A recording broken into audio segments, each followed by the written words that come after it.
Did you know that Google personalizes many searches by city, and Also Asked is the only tool to access live People Also Ask data at city level? Try for free at alsoasked.com. Tired of SEO guesswork? Quadra's AI agent goes deeper to uncover high-impact optimizations and completes hours of SEO in minutes. Get started now. I was going to say that SEO with Fat Joe is as peaceful as this, but then the birds are all having fights.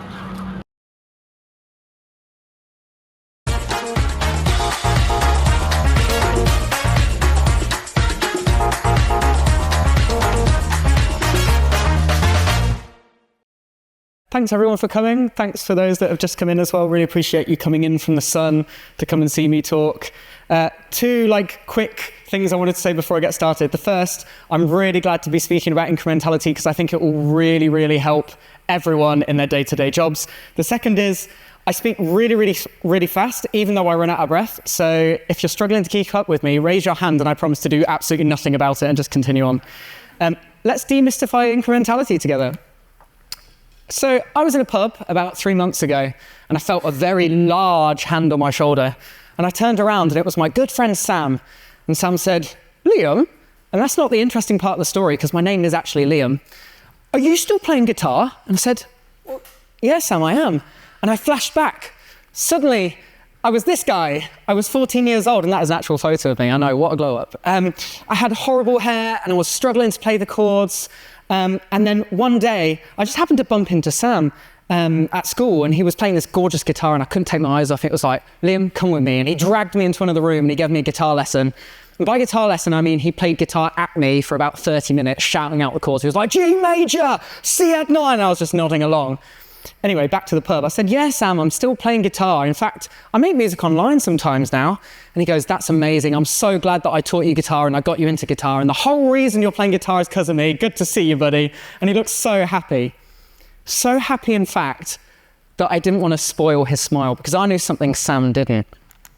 I knew that since the age of 5, I've been obsessed with guitar. I'd always wanted to play guitar, and that 6 weeks prior to meeting Sam, I'd actually found my dad's old guitar in the attic and started playing it, and I'd been learning on YouTube for 6 weeks, but I didn't want to spoil his surprise. And here's my roundabout way of starting to talk about incrementality, the difference between correlation and causation. Sam happened to play the guitar for me a few weeks before I just stood on stage and played guitar and took the credit for my playing guitar. But just because Sam played some chords at me doesn't mean that's the reason I play guitar. There's a whole host of other things. So incrementality, your first very, very easy lesson, because some people get tripped up on the word and think it's overcomplicated, just to associate incrementality with causation. I love the fact that someone's just taken a photo of this and has to explain why Sam played some chords is relevant to incrementality. Benny. So I'll start with a very, very easy lesson. The lessons will get progressively hard as we go on, but don't worry, as we go, I'll just speed up and it will get more and more hard. So incrementality isn't small. Now, if you're new to incrementality, you might actually just associate it with this idea of increments, which is completely different. But I would say every person I meet that's new to incrementality assumes it means something small. But incrementality has very little to do with size. And this is where I had fun just sketching things. You can have small incremental impacts. So your marketing had a small impact on the business's revenue. You can have big incremental impacts. Your marketing had a huge impact on the business revenue. You can have 0 incremental impacts even. Your marketing had no impact on revenue. And you can also have negative incremental impacts where your marketing actually has a negative impact on revenue. Anyone know this meme, the PPC Chad? Anyone seen this before? Yeah, you don't want to be a PPC Chad. And I encountered one in the wild last week and he said, "Liam, you're talking about incrementality. What the hell? Incrementality just means small. I work on big shit." So if there's any reason to use incrementality, it's to not be a PPC Chad. There you go. If you do need to substitute the word incrementality, start thinking of cause, start thinking of causal impact. Everyone with me so far? Nice and easy? Nice. That's the last of the silly diagrams, I think. Next lesson, incrementality as a concept. So if incrementality means cause, what is the actual cause of your sales? And this is an actual quote from a client last year. "So we're spending all this money, but our advertising is doing F all." That's actually not his accent. He was from Europe, but that's another question. This is an actual quote from a client. We did a very interesting media mix model for our client that year. Familiar with media mix modeling? Show hands. Oh, loads. If you're not, for those that are not, it's a statistical method with the goal of explaining a business's revenue. So you're pulling all the factors you possibly can that you think will explain a business's revenue. So the ad spend you're doing, seasonality, price, anything, you name it. And you try to come up with a statistical model which explains those sales. And one of the things that you do when doing an MMM is you try to work out the baseline. Now, the baseline describes the sales that would have happened anyway without any marketing spend. And I just want to put this another way. I just want to turn up the level of uncomfortable in the room. This is because so much of your marketing has no impact on your business's revenue. And I'm just going to go one level further as well. A huge chunk of your work that you're really proud of, even the stuff that you're really proud of, has no impact on revenue whatsoever. And if you're someone that likes coming to conferences and taking photos, this is the slide I want you to take a photo of right now. And I want you to send it to your boss, send it to your friend, have it as your phone background, whatever you want to do. This is the photo I want you to take. So to think in terms of incrementality, this should be your default position. Don't assume you're ever having an impact, even if, especially if, the platforms are telling you, oh, good job, look at that 750% ROAS. Don't assume causation. Back to the client. This is what the MMM showed for them. On the right here, I've got what is probably a typical MMM reading of baseline for a retail client. On the left, we've got this client, which is a whopping 55%. So it's quite higher than a typical average. And we tried to work out why, and actually, it's quite simple. These are the typical causes of a high baseline. And I won't go through each of these individually, but if you're brand side or agency side and you're wondering if perhaps my client has a high baseline, it's probably due to these factors. So all brands will have a degree of baseline sales, just not always to that extent. And you might say, well, let's run a media mix model, but media mix modeling isn't for everyone. It's actually very expensive and time consuming. So how might we work out the incremental impact for our work? Any guesses? Incrementality as the test. And I think this is probably what most people think of when they think of incrementality. They think incrementality testing. And it's one of the most powerful ways to work out causation. And there are many ways to do this, and Marcel's coming up right after me with some really good detail on this. So I'll only do it lightly, but I will briefly cover geo-testing. This is probably our most common form of incrementality test because it's A, very easy to control the variables, and B, you can do it based on overall business revenue. So bear in mind, whenever we're running these tests, we're never looking at platform revenue or platform ROAS. If you're not familiar with geo-testing, you take two isolated areas, one is the treatment, one the control. You do something different in the treatment and you measure the difference between the treatment and the control. There's a bit more into it, but that's the headlines. Typically, these changes are like turning something off, turning something on, increasing or decreasing budget, but they can be positive too. What I would say at this point, if you're thinking that you've done incrementality testing, but you never got a data scientist to validate your results or get involved, you probably haven't done incrementality testing. I've seen so many tests go wrong that are flawed, but I won't talk about the bad tests. Let's talk about the good tests today. Here's one we did for one of our large retail clients. We isolated the West Midlands as the treatment region in order to work out what happens or what the incremental benefits of brand search was. And we found for this particular brand, 0 revenue impacts. Now, brand impacts can go a little bit longer, so we're going to keep running the tests and see what happens. But right now, 0 incremental impacts. So we found out this brand is spending 200K per year on brand search, and it's going towards absolutely nothing, we believe. Disclaimer at this point, before you guys come at me at the end, I do still believe in brand search in some environments, and we have done some tests that show a positive incremental ROI. And then in this case, we paused brand search, but I really wanted to make the case that you should be doing positive incrementality tests too. So pausing and removing spend is a really good way of getting buy-in from a business into the idea of incrementality testing because you're typically saving them money. But there's really positive use cases such as increasing budgets, new channels, new tactics. They all work with incrementality testing. Now, any PPC chads in the room might be going, oh, do you know what? Our brand's wealthy. We already do media mix modeling. Why would I bother with incrementality testing? And I'll tell you for why. The answer is that you need both. Media mix modeling only looks backwards. It can only operate on the data that you already have. It's going to tell you, oh, this happened in the past, so we think this might happen in the future, but it's not going to tell you this thing never happened in the past, so I think you should do this. So the only way to introduce new things, let's say you've never done TikTok before, it's never going to tell you to run more TikTok campaigns. But experimentation allows you to trial these new things so that when you do a model, it's better. And that's the secret sauce. doing consistent experimentation and incrementality testing actually improves the media mix model. So typically when you get a media mix model, you have these like error bars where it says our confidence is pretty wide. And that typically happens if you've not run a lot of testing in your activity. If you've been running the same advertising campaigns, the same media budget for months and months and months, and then you run an MMM, you will probably find that this happens. Whereas actually the more you experiment, the better that data is. And this is why the gold standard exists, this trifecta of attribution, incrementality, and media mix modeling. And I won't go into this Bermuda Triangle part of that. But you'll notice attribution is still part of there. Why?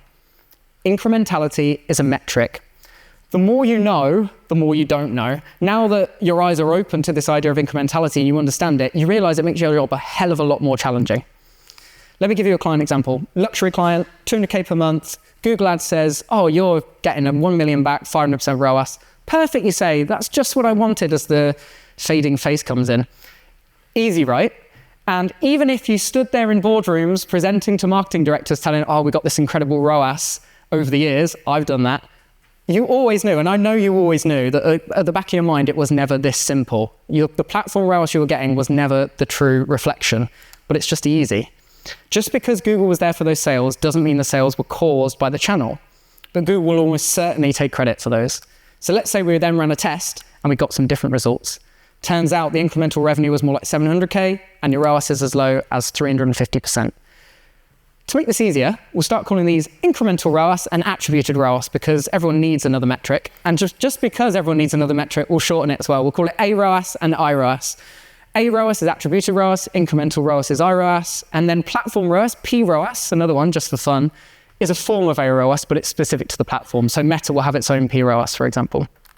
And that's the problem with attribution. It tries to give credit to various touch points, but just because someone touched something doesn't mean it caused it. Just because Sam dragged me into a room and played guitar doesn't mean that's the reason I learned guitar. So what do you do with metrics? What's our favorite thing to do with metrics? You set targets. Lovely. Reliance on platform data can be incredibly dangerous, and for one reason in particular. Platform ROAS often overestimates revenue. It also often underestimates it, but you can be pretty damn sure it's pretty much always wrong. Because of this, I know there are hundreds and thousands of ad campaigns out there. Yes, some people in this room are running unprofitable campaigns that aren't profitable. Well, let's hear from a client. So this client, 400K ad spend, 250 ROAS, 1 mil revenue. They've got 200K gross profit after ads. But suddenly, if we ran testing, we found that the incremental ROAS is a lot lower. They have much less incremental revenue, and they have a lower gross profit after ads. And that's before you even take into account things like overheads and stuff like that. So this can lead you down a trap. POAS, anyone using POAS? Profit over ad spend instead? Incredible, really, really good thing to do. The only thing is it's still subject to the same platform biases and issues. So even if you're doing this, what you probably need is iPOAS instead. But I rely on bid strategies. Yeah, exactly. The platform attribution data is unavoidable. You need something to optimize to in channel. So how do you actually do this in your daily work? I'm really going to skip over this. I'm not even going to talk about this slide. Marcel's going to cover it. But I did want to mention one thing, which is this idea of linking AROAS to IROAS. So you might be like, it's just a 20% difference and add that. But this is a very scientific graph, as you can tell. It doesn't actually work like that. As you increase spend depth, the gap between incremental ROAS and platform ROAS changes. So if you're optimizing campaigns on the fly, depending on your market share in the market and 1,000 other factors, this will change. But we've spoken about efficiency so far. And actually what I've done for most of the presentation is kind of like quite angrily shout at you about how everything you're measuring is wrong. So I want to give you some power back, because actually incrementality is incredibly empowering, and you are not powerless, you are powerful. So until now, we've spoken about efficiency, but let's talk about impact. Attribution lends itself for you to focus on efficiency because it optimizes towards activity that's easier to measure. Whereas incrementality optimizes to activity that's actually driving revenue. And I'll give you an example of that in a sec. Optimizing to PROAS is actually comparatively easy in platforms like Google and Meta. You point at a campaign and you go, optimize please, and it will just go and the bids will do it and platform ROAS is there. I say that as if it's really easy. It's not that easy. Here am I. You can kind of think of this as like a bonus round. We've already demystified incrementality. You already feel demystified. But these are my top 3 ways to shift from attributed revenue to incremental revenue in your actual daily work. So 3 areas: budget setting, creative targeting, mental availability. This is where I have to go lightning speed. Number one, budget setting. You probably need to rethink how you're allocating budget. To optimize towards incremental ROAS, you need to focus on acquiring new, colder customers, not the boiling hot ones. You can see the example in the top left, search brand. They are boiling hot customers already, so they will have a high platform ROAS. Typically, they have a low incremental ROAS. That's a nice, easy one. A more interesting one, YouTube awareness. Typically a very, very low ROAS in platform, but can be a very, very high incremental ROAS when measured over a long period of time.